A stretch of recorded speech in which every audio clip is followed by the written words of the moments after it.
Assalomu alaykum. Hurmatli tinglovchilar, bugungi mavzuyimiz demak to'yinmagan uglevodorodlarning keyingi vakili alkinlar. Aa, O'zimiz ko'rib turganimizdek, demak alkenlarda biz o'tgan safargi leksiyalarimizda alkenlar haqida leksiya o'qiganmiz. Bu yerda alkenlarda demak yen qo'shimchasi qo'shilayotganda, alkinlarda yenni o'rniga in qo'shimchasi almashtiriladi. Demak, hamma vakillarini nomiga solgan paytda, demak, ularda an suffiksini o'rniga, to'yingan uglevodorodlardagi an suffiksini o'rniga yen agar u alkillar bo'ladigan bo'lsa, ya'ni to'yinmagan uglevodorodlarni olefinlar qatori bo'ladigan bo'lsa, agar alkillar bo'ladigan bo'lsa, demak, bularda yen va an suffikslarning o'rniga in suffiksi almashtirib o'qiladi.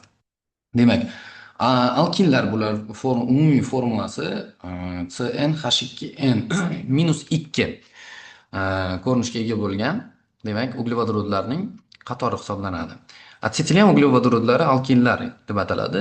Deb ataluvchi molekulalarda demak bitta uch bog', ya'ni ikkita pi, ikkita uglerodning o'rtasida ikkita pi va bitta sigma bog'i mavjud bo'lgan va umumiy formulasi CnH2n-2 bo'lgan to'ymagan uglevodorodlarga aytiladi. Ushbu uglevodorodlarning gamma qatori asos soluvchi birikma asetilyan hisoblanadi. Ya'ni asetilyan deganimiz bu to'yinmagan uglevodorodlarning alkinlar qatorining birinchi vakili. Bizda alkinlarni bitta uglerod saqlaydigan vakillari mavjud emas. Chunki ular o'zaro bir-biri bilan qo'shilib, stabil birikma molekulyar holatdagi asetilyanni hosil qilish xususiyatiga ega bo'ladi. Endi nomenklaturasiga ko'ra, demak, xalqaro nomenklaturaga ko'ra, demak, asetilyan uglevodorodlarning nomlari tegishli alkanlarning nomlaridan olinadi. Bunda an qo'shimchasini o'rniga in suffiksi almashtiriladi. To'yinmagan etilyan qatori uglevodorodlarda bu in suffiksini o'rniga biz yen suffiksini almashtirgan edik. Asosiy zanjirni raqamlashda, demak, uch bog' saqlaydigan uglevodorod zanjiri asosiy zanjir hisoblanadi va o'sha aynan u uch bog' joylashgan uglerod eng yaqin tarafdan lokantlar, ya'ni nomerlash joriy qilinadi. Asosiy zanjir raqamlashda uch bog'iga yaqin bo'lgan taraf tanlanishi kerak ekan. Uch bog'ning joylashuvi zanjirning boshiga yaqin bo'lishi kerak. Xususan, quyida bizga demak pentin 2 ning ko'rinishi berilgan. Bu yerda demak ko'rib turganingizdek, uch bog' demak chap tarafga yaqinroq joylashgan. O'shaning uchun demak biz chap tarafdan nomerlashni boshlaymiz. Ya'ni birinchi, ikkinchi, uchinchi, to'rtinchi bu o'rinbosar hisoblanadi va beshinchi uglerod. Demak, 5 ta uglerod joylashgan va ularda ikkinchisidan keyin uch bog' joylashganligi uchun demak biz buni pentan emas, pentin, ya'ni pentin va undan keyin qaysi uglerodda uch bog' joylashgan bo'lsa, o'sha lokant keltiriladi. Ya'ni pentin 2. Demak, 4-uglerodda metil guruhi joylashgani uchun 4-lokant va metil, 4-metil pentin bilan nomlanadi. Bu demak xalqaro yupak nomenklaturasi hisoblanadi. Endi izomeriyasiga kelsak, demak, xuddi shu to'yinmagan va to'yingan uglevodorodlar etilen va alkanlar qatorida bo'lgani kabi uglerod skeleti izomeriyasi bularda ham kuzatiladi. Faqat uglerodning tarmoqlanish izomeriyasidan tashqari bularda endi qo'shbog'ning holat izomeriyasi va sinflar aro izomeriya kuzatiladi. Demak, qo'shbog'ning holat izomeriyasi bu o'sha uglerod zanjirida qo'shbog'ning joylashgan joyi, ya'ni lokantiga qarab turib aniqlanadi. Xususan, pentin 1 da demak birinchi ugleroddan keyin uch bog' joylashgan, pentin 2 da bo'lsa uch bog' ikkinchi ugleroddan keyin joylashgan bo'ladi. Biz uglerod zanjiri bo'ylab uch bog'ni yana ko'chirganimizdan foyda yo'q, sababiki u baribir uglerodlarni lokantlari demak o'ng tarafdan nomerlanish boshlanadi va baribir u pentin 2 ligicha qolaveradi. Demak, shu bilan bizda pentindagi holat izomerlari tugaydi. Ya'ni ikkita holat izomeriyasi, qo'shbog'ning ko'chish izomeriyasi. Sinflar aro izomeriya biz bilamiz. Demak, alkinlarning sinflar aro izomeriyasi bu alkadienlar va sikloalkenlar hisoblanadi. Xususan, bu yerda alkadienlar bular o'zining molekulasida, ya'ni zanjirida ikkita o'zaro bir-biri bilan bog'langan yoki bog'lanmagan qo'shbog'lar sistemasidan iborat bo'lgan uglevodorodlar hisoblanadi. Bu yerda demak biz ularni joylashuviga qarab turib ularni konjugerlangan, kumulyativ yoki bo'lmasa izolyatsiyalangan turlarga bo'lamiz. Hozir bu yerda demak konjugerlangan sistema pentadien 1 3 keltirilgan va u pentin 1 ga sinflar aro izomer hisoblanar ekan. Demak, fizik xossalarga kelsak, demak, hamma uglevodorodlar singari bularda ham fizik xossalar bir-birini qaytaradi. Ya'ni, oddiy sharoitda demak, quyi vakillari gaz holatda bo'ladi. O'rta vakillari, ya'ni 4 tadan 16 tagacha uglerod ushlaydigan vakillari demak, suyuq holatda bo'ladi va undan yuqorilari qattiq holatda bo'ladi. Zanjirda 3 bog'ning mavjudligi tufayli ularning qaynash harorati, zichligi va suvda eruvchanligi olefinlar va parafinlarga nisbatan sal yuqoriroq. Ya'ni, bularning endi suvda erishi nisbatan yuqori, qaynash harorati ham yuqori hisoblanadi. Olinish usullariga keladigan bo'lsak, demak, sanoatda atsetilenni, metanni 1500 gradusgacha qizdirib atsetilenni sintez qilishimiz mumkin. Agar bu 1000 gradusgacha bo'lsa, demak, bizda atsetilen hosil bo'lmaydi.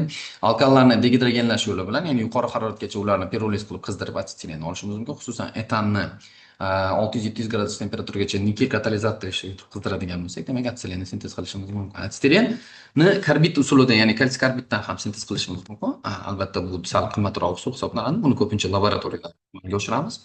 Xo'p, endi keyingi keyingi bizda olinish usullari, demak, alkinlarga parafinlarni degidrogenli hosilalarini digalogenli hosilalarni degidrogenlash yo'li bilan olishimiz mumkin. Digaloidli alkanlarni albatta biz kaliy OH nisbati eritmasini tavsiya ettiramizda. Bu galloidlar, ya'ni galogenlar albatta qo'shni uglerod atomlarida joylashgan bo'lishi shart. Agar ular turli xil joyda joylashadigan bo'lsa, demak, alkinlar o'rniga bizda alkadienlar hosil bo'lishi mumkin yoki siklik alkallar hosil bo'lib qolishi mumkin. Demak, tuzilishiga keladigan bo'lsak, atsetilen molekulasi ikkita uglerod atomi, demak, 180 gradus burchak ostida joylashgan, chunki ularda sp gibridlanish holati kuzatiladi. Biz yuqorida ta'kidlab o'tganimizdek, 3 xil gibridlanish sp2, sp3 va sp gibridlanish turlari mavjud. Bularda demak, sp gibridlanishda 180 gradus burchak ostida joylashadi. Demak, vodorod atomlari sigma bog' bilan bog'lanadi. Ikkita uglerod atomi bitta sigma va ikkita pi bog' orqali bog'lanadi. Pi bog'lar albatta sigma bog'ga nisbatan 90 gradus burchak ostida joylashadi. Har bir uglerod atomining ikkita gibridlanmagan p orbitallari o'zaro va sigma bog' yo'nalishiga nisbatan perpendikulyar holatda joylashgan bo'lib, ular o'zaro ustma-ust tushadi va natijada ikkita pi bog' hosil bo'ladi. Shunday qilib, 3 bog' bitta sigma va ikkita pi bog' kombinatsiyasidan iborat bo'ladi. Alkinlarning uchun alkinlarga xos barcha birikish reaksiyalari xos, ammo ularda birinchi reagent molekulasi qo'shilganda, so'ng yana bitta pi bog' qoladi. Natijada birikish reaksiyasini xuddi mexanizmi ikkinchi marta qayta takrorlanganday. Kimyoviy xossalar, demak, gidrogenlash xossasi, ya'ni vodorodni birikish xossasi. Bu alkenlardagi bo'ladigan xossaning takroriysi hisoblanadi va bu yerda 2 marta qaytariladi. Demak, propinga vodorod 1 mol emas, 2 mol birikadi va propangacha o'tadi. Galogenlash reaksiyasi ham xuddiki shu alkenlarda bo'ladigan, olefinlarda bo'ladigan galogenlash birikish reaksiyasi, ya'ni qo'sh bog' yoki 3 bog' bilan birikkan uglerod atomlariga 2 marta biron birikish hodisasi kuzatiladi. Gidratatsiya, ya'ni ko'chirish reaksiyasi, suv birikishi, simob tuzlari ishtirokida suv biriktirishi mumkin. Bu yerda faqat asetilenda, demak, asetaldegid, ya'ni formaldegid, asetaldegid, ya'ni sirkaldegid hosil bo'ladi. Qolgan barcha vakillarida, demak, ularda ketonlar hosil bo'ladi. Bunda birikish reaksiyasida, demak, vodorodi ko'piga vodorod, OH yo'llari bo'lsa, demak, vodorodi kam bo'lgan uglerod atomiga borib birikadi va natijada keton hosil bo'ladi. Markonov qoidasi shundan iboratki, vodorod har doim ikkita qo'shbog' ushlagan uglerod atomi ko'proq vodorodi ko'p bo'lganiga, a vodorodi kam bo'lganiga bo'lsa, demak, gidroksil guruhlari birikishi kechadi. Asetilenning gidratatsiya holatlarini yakuniy mahsuloti sifatida sirka-aldegid bo'lishi, demak, bu ko'chirish reaksiyasi deyiladi. Qolganlari ko'chirish reaksiyasi demaylik, ko'chirish mexanizmi, ya'ni suvni birikish mexanizmi deyiladi. Endi polimerlanish reaksiyasi ham alkenlarga xos hisoblanadi. Xuddiki alkenlarda bo'lgani kabi, ular polimerlanish reaksiyasi xos. Bu polimerlanish bularda, demak, qo'shbog'ning uzilishi hisobiga sodir bo'ladi.